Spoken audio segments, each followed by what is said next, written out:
Doctor ortho Ayurvedic oil and capsule. अब दर्द भी घुटने टेकेगा। रायपुर में मुख्यमंत्री विष्णुदेव साय ने पेट्रोलियम कंपनियों के अधिकारियों के साथ की उच्च स्तरीय बैठक। सीएम ने कहा, प्रदेश में कहीं कोई शॉर्टेज जैसी स्थिति नहीं। अधिकारियों को किसी भी तरह की अफवाहों पर सख्ती से रोक लगाने के दिए निर्देश। झारखंड भाजपा में बड़ा फेरबदल। प्रदेश अध्यक्ष आदित्य प्रसाद साहू ने जारी की 24 नए पदाधिकारियों की सूची। गीता कोड़ा, नीलकंठ मुंडा समेत 9 लोग बने प्रदेश उपाध्यक्ष। पनवेल महानगर पालिका का महाराष्ट्र में बजा डंका। ई गवर्नेंस और प्रशासनिक उत्कृष्टता में महाराष्ट्र में मिला पहला स्थान। मुख्यमंत्री फडणवीस के हाथों मिला सम्मान।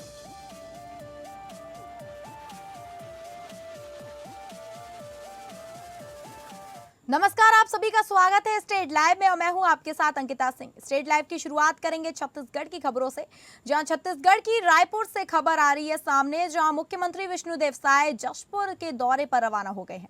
रवाना होने से पहले उन्होंने एक अहम बैठक ली, जिसमें प्रदेश की मौजूदा परिस्थितियों पर विस्तार से चर्चा की गई। मुख्यमंत्री विष्णुदेव साय ने अधिकारियों के साथ उच्च स्तरीय समीक्षा बैठक की। उन्होंने जिसमें पेट्रोलियम कंपनियों के प्रतिनिधि भी शामिल हुए। बैठक के दौरान प्रदेश में जरूरी व्यवस्थाओं को लेकर समीक्षा की गई। मुख्यमंत्री ने साफ तौर पर कहा कि प्रदेश में किसी भी प्रकार की शॉर्टेज की स्थिति नहीं है। साथ ही उन्होंने अधिकारियों को निर्देश दिए कि किसी भी तरह की अफवाहों पर सख्ती से रोक लगाई जाए। अधिकारियों के साथ वर्तमान परिस्थितियों को लेकर चर्चा हुई है। पेट्रोलियम कंपनियों के प्रतिनिधि भी बैठक में शामिल थे। प्रदेश में कोई भी शॉर्टेज नहीं है और अफवाहों को रोकने के लिए जरूरी निर्देश दिए गए हैं। वहीं नक्सल मुक्त भारत को लेकर भी बड़ी खबर सामने आई है। 30 मार्च को देश की संसद में इस मुद्दे पर चर्चा होने जा रही है। इस पर मुख्यमंत्री विष्णुदेव साय ने कहा कि नक्सल मुक्त भारत का संकल्प अपूर्ण होने की दिशा में है और यह देश के लिए एक ऐतिहासिक क्षण होगा। उन्होंने यह भी बताया कि केंद्रीय गृह मंत्री अमित शाह संसद में इस विषय पर विस्तृत जानकारी देंगे। फिलहाल प्रदेश में हालात सामान्य बनाए रखने पर सरकार का पूरा फोकस है और अफवाहों पर सख्ती से नजर रखी जा रही है। जिस तरह से पश्चिम एशिया में युद्ध की स्थिति है और उसके कारण से हमारा देश ही नहीं पूरा दुनिया प्रभावित है, लेकिन हम लोगों का सौभाग्य है कि हमारे देश को माननीय श्री नरेंद्र मोदी जी जैसा प्रधानमंत्री मिले हैं, जिन्होंने कोविड को भी, वो विपदा को भी अवसर में बदल दिया। तो स्थिति तो आज नहीं है, फिर भी कल उन्होंने हमारे मुख्यमंत्रियों के साथ बैठक किया है और जो भी स्थिति निर्मित हुई है उसके विषय में चर्चा हुई है और उन्होंने आश्वस्त किया है कि किसी भी तरह से कमी नहीं होने दी जाएगी, चाहे वो ऑयल की बात हो या गैस की बात हो। मुख्यमंत्री विष्णुदेव साय ने मन की बात के 132वें एपिसोड को सुना और इसे प्रेरणादायी बताया। इस दौरान प्रधानमंत्री मोदी ने कोरिया जिले के जल संरक्षण मॉडल की सराहना की, जिसे मुख्यमंत्री ने प्रदेश के लिए गर्व का विषय बताया। मुख्यमंत्री ने कहा कि आवा पानी झोंकी जैसे मॉडल से छत्तीसगढ़ में जल संरक्षण को जन आंदोलन का रूप मिल रहा है। उन्होंने प्रदेशवासियों से जल संरक्षण को जीवन का हिस्सा बनाने की अपील की। इसके साथ ही सरकार द्वारा मत्स्य पालन, फिटनेस और खेलों को बढ़ावा देने के प्रयासों की भी जानकारी दी। देखिए, जिस तरह से हर महीने अंतिम रविवार का इंतजार पूरे देशवासियों को रहता है, माननीय प्रधानमंत्री जी के मन की बात का इंतजार रहता है और आज हम लोग यहाँ मुख्यमंत्री निवास में माननीय प्रधानमंत्री जी की मन की बात का 132वां एपिसोड सुने हैं और ऐसे समय में हमारे रायपुर उत्तर के विधायक श्री पुरंदर मिश्रा जी, हमारे नान के चेयरमैन श्री संजय श्रीवास्तव जी, युवा मोर्चा के हमारे प्रदेश के अध्यक्ष श्री राहुल टिकरिया जी और हमारे संगठन का और कार्यकर्ताओं की उपस्थिति में मन की बात सुने। छत्तीसगढ़ के वित्त मंत्री ओपी चौधरी ने पेट्रोल डीजल पर एक्साइज ड्यूटी में कटौती के फैसले को ऐतिहासिक बताते हुए प्रधानमंत्री मोदी का आभार जताया है। उन्होंने कहा कि इस निर्णय से देश के 140 करोड़ लोगों को सीधा लाभ मिलेगा। ओपी चौधरी ने कहा कि वैश्विक संकट और मिडिल ईस्ट में चल रहे तनाव के बीच यह फैसला बड़ी राहत लेकर आया है। उन्होंने बताया कि डीजल पर एक्साइज ड्यूटी को 10 रुपए घटाकर 0 और पेट्रोल पर 10 रुपए घटाकर 3 रुपए किया गया है। उन्होंने कहा कि इस निर्णय से आम जनता के साथ साथ उत्पादन से जुड़ी इकाइयों को भी बड़ा फायदा होगा और अर्थव्यवस्था को मजबूती मिलेगी। साथ ही उन्होंने केंद्र सरकार को इस फैसले के लिए धन्यवाद दिया। रामनवमी के दिन ऐतिहासिक फैसला नरेंद्र मोदी जी ने डीजल और पेट्रोल पर लगने वाले एक्साइज ड्यूटी के संबंध में लिया है, ताकि देश के 140 करोड़ लोगों को और अर्थव्यवस्था के प्रोडक्शन में इन्वॉल्व इकाइयों को अधिकाधिक लाभ हो सके। जब पूरी दुनिया वैश्विक संकट से गुजर रही है, मिडिल ईस्ट का क्राइसिस चल रहा है, ऐसे समय में इस तरह का ऐतिहासिक निर्णय रामनवमी के ऐतिहासिक दिन पर नरेंद्र मोदी जी ने लिया है। इससे देश के सभी लोगों को राहत मिलेगी, बड़ा लाभ मिलेगा। अबूझमाड़ में आईटीबीपी के जवानों ने इंद्रवती राष्ट्रीय उद्यान के सुदूर ग्राम पंचायत बोटेर से गर्भवती महिला का सुरक्षित रेस्क्यू किया। लगभग 9 किलोमीटर दुर्गम जंगल एवं पहाड़ी मार्ग पर स्ट्रेचर से कंधे पर लाद लेकर बचाई गई जान। समय पर उपचार हेतु महिला को सीएचसी ओरछा पहुंचाया गया, जहां मां एवं शिशु दोनों सुरक्षित हैं। कभी यह इलाका माओवाद से ग्रस्त हुआ करता था। आज वहां जवानों द्वारा ग्रामीण के लिए सुरक्षा के साथ साथ जन सुरक्षा भी करते नजर आ रहे हैं। यह वो अबूझमाड़ का इलाका है जहां देश के सबसे बड़े नक्सली नेता बसवा राजू को पुलिस ने ढेर किया था।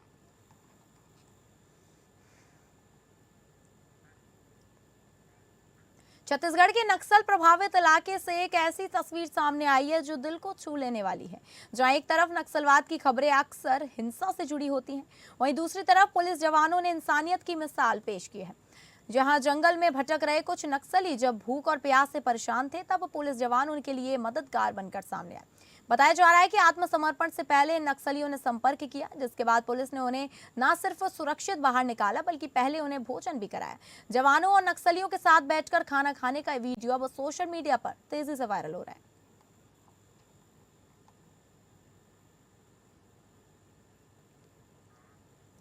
अब रुक करेंगे झारखंड की खबरों का, जहां झारखंड की मुख्य विपक्षी दल भारतीय जनता पार्टी में एक बड़ा फेरबदल करते हुए प्रदेश अध्यक्ष आदित्य प्रसाद साहू ने पार्टी के नई प्रदेश कार्य समिति के पदाधिकारियों की घोषणा कर दी है।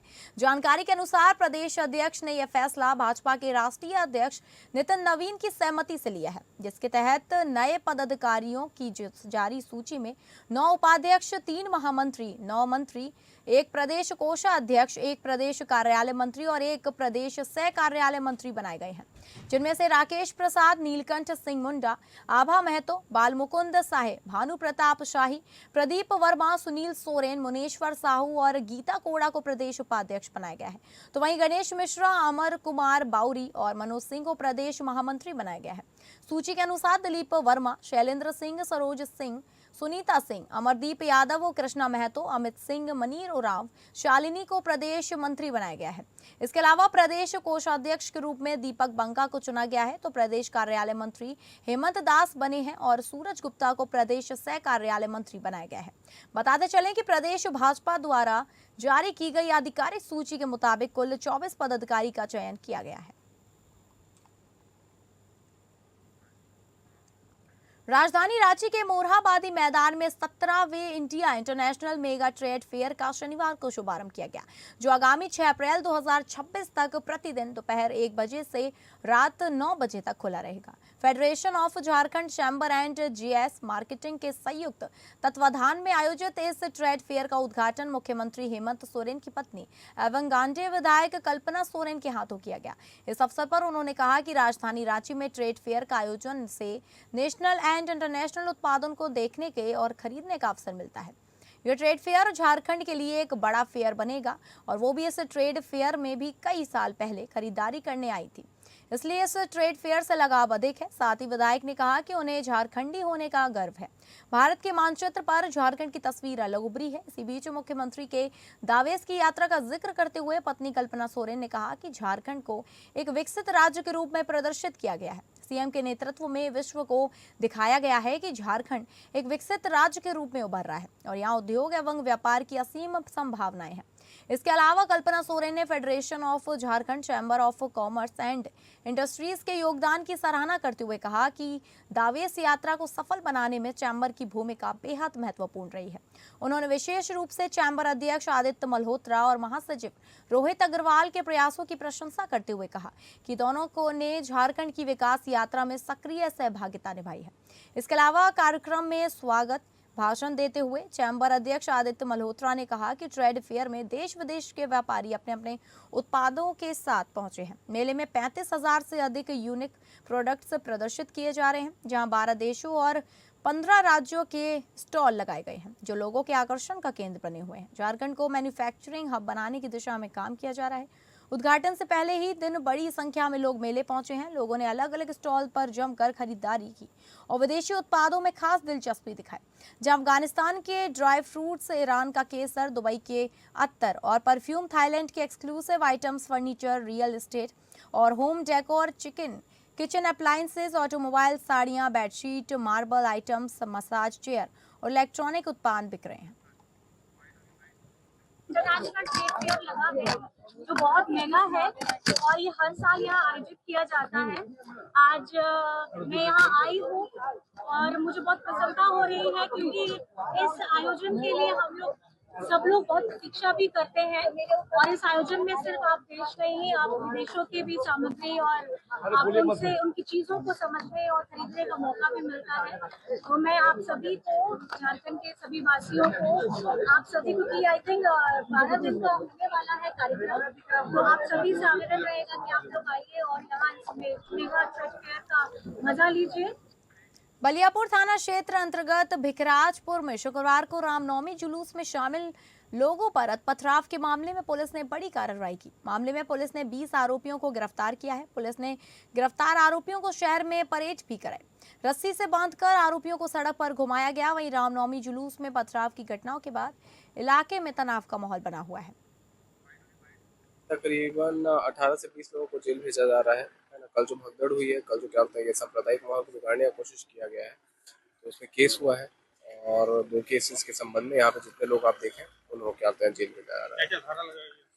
देखिए, इसमें जितने आईपीसी और बीएनएस के जितने भी क्या संबंधित धाराएं होती है, जैसे संभवतः 295, 299, 190 है ना, तकरीबन 8-10 धाराएं लगी हुई हैं। उन सारे धाराओं को जोड़ के खबरों के सिलसिले में आगे बढ़ेंगे और बात करेंगे बिहार की खबरों का रुख करके। जो राजधानी पटना के एक निजी होटल में आयोजित किया गया इस सम्मेलन में मुख्य अतिथि के रूप में सहकारिता मंत्री प्रमोद कुमार और कृषि मंत्री रामकृपाल यादव शामिल हुए। नाबार्ड के मुख्य महाप्रबंधक गौतम कुमार सिंह भी इस अवसर पर मौजूद थे। सम्मेलन का शुभारंभ दीप प्रज्वलित कर किया गया, जिसके बाद विभिन्न सत्रों में सहकारिता और कृषि क्षेत्र से जुड़े मुद्दों पर चर्चा की गई। इस सम्मेलन में राज्य भर से आए सहकारी संस्थाओं के प्रतिनिधियों ने भाग लिया और अपने अनुभव साझा किए। सम्मेलन में सहकारिता मंत्री प्रमोद कुमार ने कहा कि सहकारिता आंदोलन को मजबूत बनाने के लिए सरकार हर संभव प्रयास कर रही है। उन्होंने कहा कि सहकारिता के माध्यम से ग्रामीण क्षेत्रों में विकास की नई संभावनाएं पैदा की जा सकती हैं। कृषि मंत्री रामकृपाल यादव ने कहा कि कृषि और सहकारिता दोनों ही राज्य के विकास के लिए महत्वपूर्ण है और इन दोनों क्षेत्रों को मजबूत बनाने के लिए सरकार काम कर रही है। नाबार्ड के मुख्य महाप्रबंधक गौतम कुमार सिंह ने कहा कि नाबार्ड सहकारिता संस्थाओं को मजबूत बनाने के लिए लगातार काम कर रहा है। उन्होंने कहा कि सहकारिता के माध्यम से ग्रामीण क्षेत्रों में आर्थिक विकास को बढ़ावा दिया जा सकता है। इन सत्रों में सहकारिता संस्थानों के प्रतिनिधियों ने भाग लिया और अपने अनुभव साझा किया। सम्मेलन में सहकारिता संस्थाओं को मजबूत बनाने के लिए कई सुझाव दिए गए।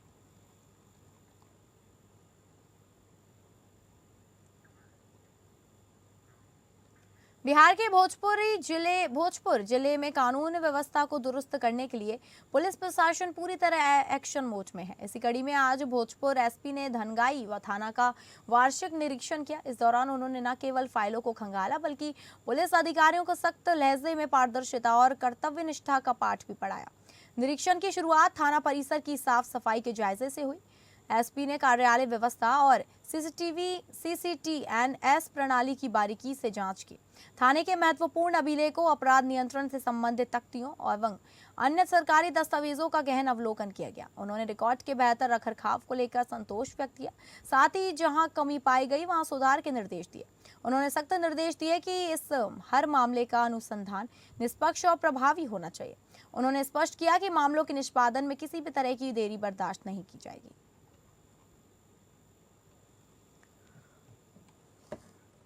जहानाबाद मद्य निषेध विभाग और नगर थाना पुलिस ने गुप्त सूचना के आधार पर बड़ी कार्रवाई करते हुए एक ट्रक विदेशी शराब के साथ 2 व्यक्तियों को गिरफ्तार किया है।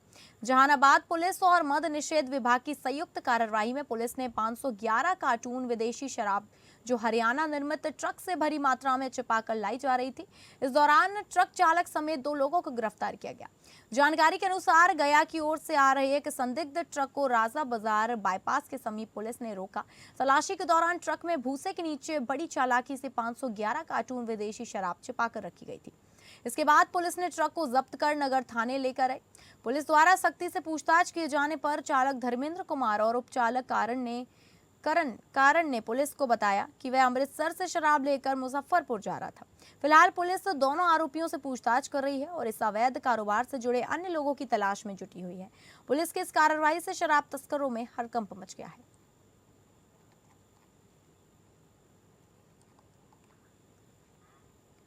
बिहार में बदलाव की एक नई लहर दिखाई दे रही है। पुलिस विभाग के वरिष्ठ अधिकारी और लेट्स इंस्पायर बिहार के संस्थापक आईजी विकास वैभव आज मोतिहारी पहुंचे। उनका लक्ष्य स्पष्ट है, वर्ष 2047 तक बिहार को एक विकसित राज्य की श्रेणी में खड़ा करना। विकास वैभव ने मोतिहारी में युवाओं, महिलाओं और उद्यमियों के साथ संवाद किया और उन्हें समाज के नवनिर्माण में अपना योगदान देने के लिए प्रेरित किया। मोतिहारी की धरती पर आयोजित इस कार्यक्रम में भारी संख्या में युवा और प्रबुद्ध नागरिक शामिल हुए। विकास वैभव ने जोर देकर कहा कि लेट्स इंस्पायर बिहार संस्था लगातार नई पीढ़ी को जागरूक कर रही है। उन्होंने अपील की कि यदि हम सब मिलकर प्रयास करें तो हर दिन दूर नहीं जब बिहार न केवल देश नहीं बल्कि दुनिया के लिए एक उदाहरण बनेगा। आईजी वैभव विकास वैभव ने कार्यक्रम के दौरान कहा कि उनका सपना बिहार को फिर से उसी गौरवशाली स्थान पर ले जाना है जिसके लिए यह प्राचीन काल में जाना जाता था। उन्होंने उद्यमिता और शिक्षा पर विशेष जोर देते हुए कहा कि विकसित भारत के सपने को साकार करने में बिहार का विकसित होना अनिवार्य है। मोतिहारी में विकास वैभव के इस दौरे से युवाओं में भारी उत्साह देखा गया। लेट्स इंस्पायर बिहार की यह मुहिम अब एक जन आंदोलन का रूप लेती जा रही है जो बिहार के भविष्य की एक नई पटकथा लिखने को तैयार है।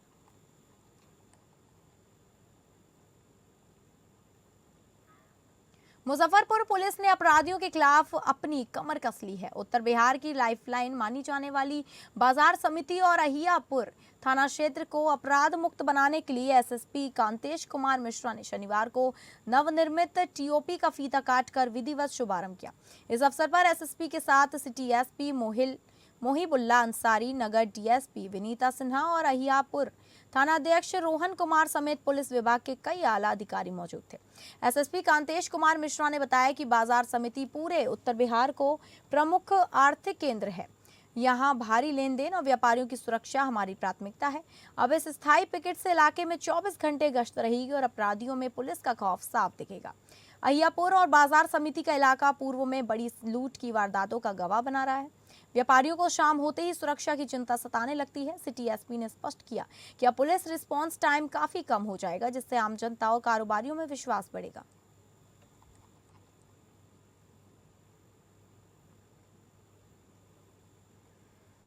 या बाकी अन्य जगह जहाँ भी आवश्यकता हो तो अन्य जगह भी नाका स्टार्ट किया जाए। तो इसमें एसडीओ साहब ने काफ़ी प्रयास किया और एसडीपीओ साहब ने जॉइंटली अच्छा सा काम करके इसको स्टार्ट किया है। तो आगे आने वाले समय में यहाँ के जो स्थानीय लोगों को भी लाभ मिलेगा। जो भी जांच वगैरह होगा उसको स्थानीय स्तर से हम लोग पूरा कराएंगे और आगे आने वाले समय में आपको और भी बेहतर कार्य कीजिए। और जो भी पिटीशन आते हैं जो प्रारंभिक जाँच यहाँ से हो जाएगी, अलग से यहाँ वाहन रहेगा तो रिस्पॉन्ड करने में भी सहायता मिलेगी। अब रुक करेंगे महाराष्ट्र की खबरों की, जहां पनवेल महानगर पालिका ने प्रशासनिक उत्कृष्टता का प्रदर्शन करते हुए राज्य में प्रथम स्थान हासिल किया। इस उपलब्धि पर देवेंद्र फडणवीस के हाथों प्रशस्ति पत्र देकर सम्मानित किया गया। मुंबई के सह्याद्री अतिथि गृह में आयोजित समारोह में यह सम्मान प्रदान किया गया। 150 दिनों के प्रशासनिक सुधार कार्यक्रम के तहत ई गवर्नेंस और सेवा कर्मी प्लस उपक्रमों में पनवेल महानगर पालिका ने 29 महानगर पालिकाओं में अव्वल स्थान प्राप्त कर अपनी अलग पहचान बनाई। इस मौके पर आईटी मंत्री आशीष सेलार और मुख्य सचिव राजेश अग्रवाल भी उपस्थित रहे। महापालिका आयुक्त मंगेश चित्थवे के नेतृत्व में टीम ने डिजिटल प्रशासन, पारदर्शिता और नागरिक सेवाओं में उल्लेखनीय कार्य किया। सेवा कर्मी प्लस कार्यक्रम में भी पनवेल मनपा ने शानदार प्रदर्शन करते हुए 100 से 96 अंक प्राप्त कर पहला स्थान हासिल किया। सेवा ज्येष्ठता, पदोन्नति, भर्ती प्रक्रिया और प्रशिक्षण जैसे मापदंडों पर उत्कृष्ट काम किया गया। इस सफलता में पूर्व आयुक्त गणेश देशमुख की दूरदृष्टि तथा अधिकारियों कर्मचारियों की मेहनत का महत्वपूर्ण योगदान रहा।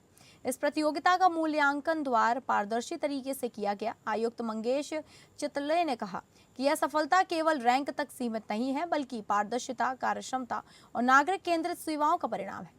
इस उपलब्धि से पनवेल महानगर पालिका की राज्य भर में सराहना हो रही है और भविष्य में भी नवाचार के साथ आदर्श स्थापित करने का विश्वास व्यक्त किया गया। अब रुक करेंगे उत्तर प्रदेश की खबरों का, जहां मैनपुरी सर्किट हाउस पहुंचे प्रदेश के पर्यटन एवं संस्कृति मंत्री जयवीर सिंह ने जनता की समस्याएं सुनी। इस दौरान पत्रकारों से बातचीत करते हुए उन्होंने कहा कि देश में पेट्रोलियम की कोई कमी नहीं है। विपक्ष लगातार भ्रम फैलाने का काम कर रहा है, जबकि कुछ लोग जमाखोरी कर रहे हैं। मंत्री जयवीर सिंह ने सपा सुप्रीमो पर निशाना साधते हुए कहा कि वे अपनी पुरानी परंपरा पर लौट आए और हाथों की रोटी पानी बाली खाएं, जिससे उन्हें दौड़ धूप करने में दिक्कत ना हो और पेट भी साफ रहेगा। उन्होंने कहा कि महंगाई का बोझ आम जनता पर कम पड़े, इस उद्देश्य से सरकार ने एक्साइज ड्यूटी को घटाकर 0 कर दिया है। वहीं डीजल पर लगने वाले एक्साइज ड्यूटी को 13 रुपए से घटाकर 3 रुपए कर दिया है। मंत्री ने बताया कि पहले कमर्शियल उपयोग के लिए 50% कोटा तय था, जिसे बढ़ाकर अब 70% कर दिया गया है। उन्होंने ये भी कहा कि रसोई गैस के बैकलॉग की समीक्षा की जा रही है। राजनीतिक बयान देते हुए उन्होंने कहा कि 5 राज्यों में भाजपा जीत की ओर बढ़ रही है, जबकि विपक्ष 2027 का सपना देख रहा है। उन्होंने दावा किया कि उत्तर प्रदेश में कानून व्यवस्था पूरी तरह चाक चौबंद है।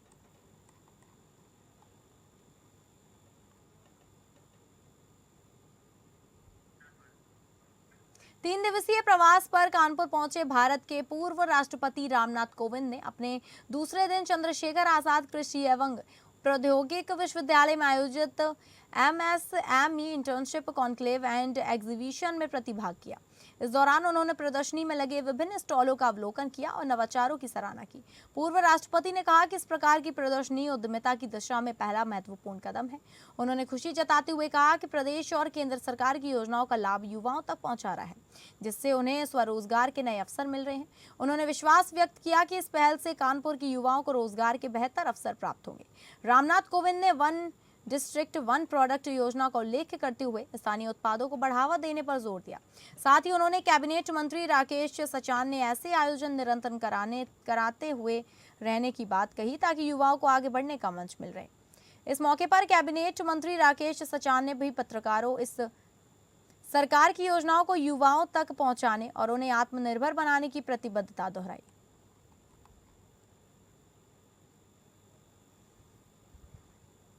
विशेष करके उद्यमियों के लिए और किसानों के लिए अच्छी होती है। आप कहेंगे कि मैं धूप पर बोलने लगा, सही मायने में जिस प्रदर्शनी को मैं देखने आया हूँ, मुझे इस प्रदर्शनी को देख करके बहुत प्रसन्नता हुई, इसलिए कि ये उद्यमिता का प्रथम चरण है। जो हमारे नौयुवा अब उनको उत्तर प्रदेश सरकार से मदद मिल रही है, केंद्र सरकार से प्रधानमंत्री योजना के अंतर्गत मदद मिल रही है, और मुझे अच्छा लगा ये कानपुर रीजन का एक प्रदर्शनी है, और इसको आगे भी मैंने इनको सलाह दी है कि इसको प्रदेश के हर क्षेत्र में, एक बहुत पहले योजना थी हमारी उत्तर प्रदेश सरकार की, जो कि 1 डिस्ट्रिक्ट 1। देवरिया जिले के नगर पालिका परिषद में नव नामित सभासदों का भव्य शपथ ग्रहण समारोह आयोजित किया गया। यह कार्यक्रम नगर पालिका परिषद के सभागार में संपन्न हुआ, जिसमें भाजपा जिला अध्यक्ष भूपेंद्र सिंह, नगर पालिका अध्यक्ष अलका सिंह समेत सभी 35 वार्डों के सभासद मौजूद रहे। समारोह के दौरान नवनिर्वाचित 5 सभासदों को पद एवं गोपनीयता की शपथ दिलाई गई। कार्यक्रम में जनप्रतिनिधियों ने विकास कार्यों को गति देने और क्षेत्र के समग्र विकास का संकल्प लिया। इस दौरान नवनामित सभासद अजय सिंह ने मीडिया से बातचीत में कहा उन्होंने कहा कि पिछले कार्यकाल में जो भी कार्य अधूरे रह गए हैं उन्हें प्राथमिकता के आधार पर पूरा किया जाए।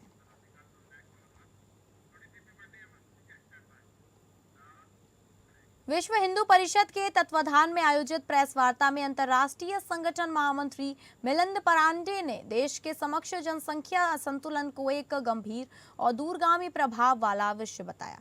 इस अवसर पर संगठन मंत्री गजेंद्र जी, प्रांत अध्यक्ष राजीव महाना सहित कई पदाधिकारी उपस्थित रहे।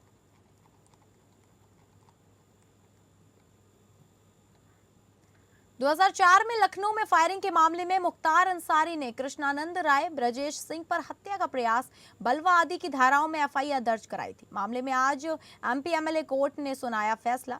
ब्रजेश सिंह, त्रिभुवन सिंह, सुनील राय, आनंद राय, अजय सिंह उर्फ गुड्डू बरी किए गए। पूर्व MLC Brajesh Singh MP MLA court में मौजूद रहे। 13 जनवरी को 2004 में कैंट थाना क्षेत्र में सदर रेलवे क्रॉसिंग पर दोनों गुटों के बीच हुई थी फायरिंग। कृष्णानंद राय ने मुख्तार अंसारी और उसके साथियों पर एफआईआर दर्ज कराई थी। ब्रजेश सिंह मुलजिम थे इसमें त्रिभुवन सिंह थे, आनंद राय थे, इसमें कृष्णानंद राय जी जो पूर्व विधायक थे उनकी मृत्यु हो चुकी थी, वो भी इसमें एक्यूज थे। तो इन सभी लोगों को जो है आज कोर्ट ने अपने निर्णय में इनको बाइज्जत बरी किया है। 22 साल बाद ये निर्णय आया है। ये 2004 का मामला था। एक्चुअल में ये गलत तरीके से फर्जी एलिगेशन लगाते हुए मुकदमा कायम किया गया था 2004 में, जब समाजवादी पार्टी की उस समय गवर्नमेंट थी और मुख्तार अंसारी जी विधायक थे, कृष्णानंद जी विधायक थे। आपस में चूंकि इन्होंने गलत तरीके से मुकदमा लिखाया गया था, इसलिए इसमें जो है साक्ष्यों के अभाव और जो सभी साक्ष्य जो इन्होंने दिया था उसका परिशीलन करते हुए इसमें सभी मुलजिमों को बाइज्जत बरी किया गया। तो फिलहाल स्टेट लाइव में बस इतना ही। नमस्कार।